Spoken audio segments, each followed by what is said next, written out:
Samajwadi party जातीय गणना के पक्ष में है और हम तो चाहेंगे जितने भी भारतीय जनता पार्टी में पिछड़े वर्ग के जितने भी विधायक हैं, एमएलसी जितने भी हैं, वो जातीय गणना के लिए मना करें कि नहीं करा पाएंगे। देखिए, समाजवादी पार्टी पिछड़ा विरोधी पार्टी है। जब वह सत्ता में थे तो उन्होंने पिछड़ों का कोई ध्यान नहीं दिया है।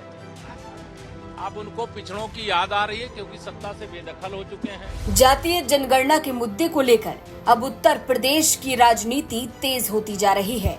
गुरुवार को विधानसभा सत्र के तीसरे दिन समाजवादी पार्टी ने इसी मुद्दे को लेकर सदन से बॉयकॉट कर दिया।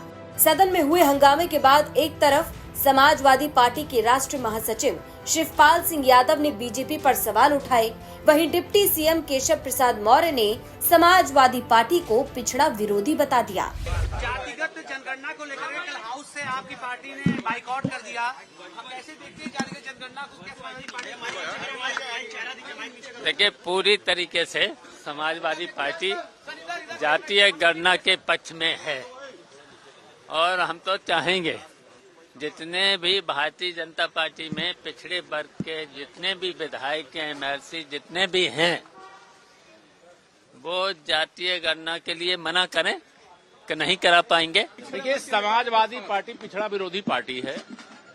जब वह सत्ता में थे तो उन्होंने पिछड़ों का कोई ध्यान नहीं दिया है। अब उनको पिछड़ों की याद आ रही है क्योंकि सत्ता से बेदखल हो चुके हैं। सत्ता में रहते हुए समाजवादी पार्टी 2014-2017 का चुनाव हारी, विपक्ष में रहते हुए 2019 और 2022 का चुनाव हारी, 2024 का चुनाव हारने जा रही है।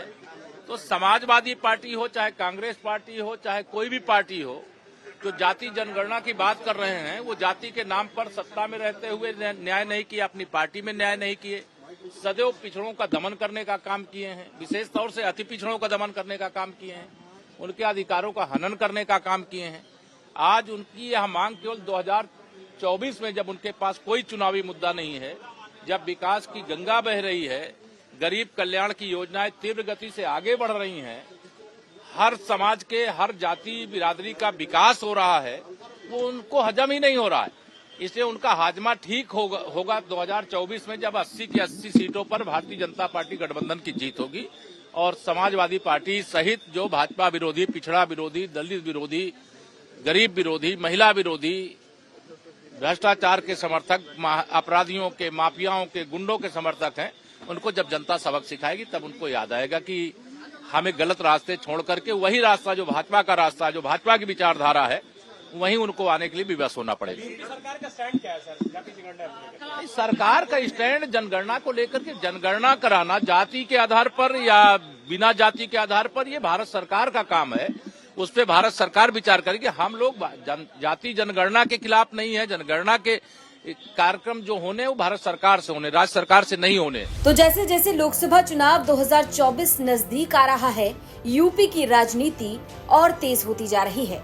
एक तरफ समाजवादी पार्टी जातीय जनगणना की मांग को लेकर अड़ी हुई है, वहीं दूसरी तरफ बीजेपी इसे एक चुनावी स्टंट बता रही है। लखनऊ से अभिषेक मिश्रा की रिपोर्ट, यूपी तक।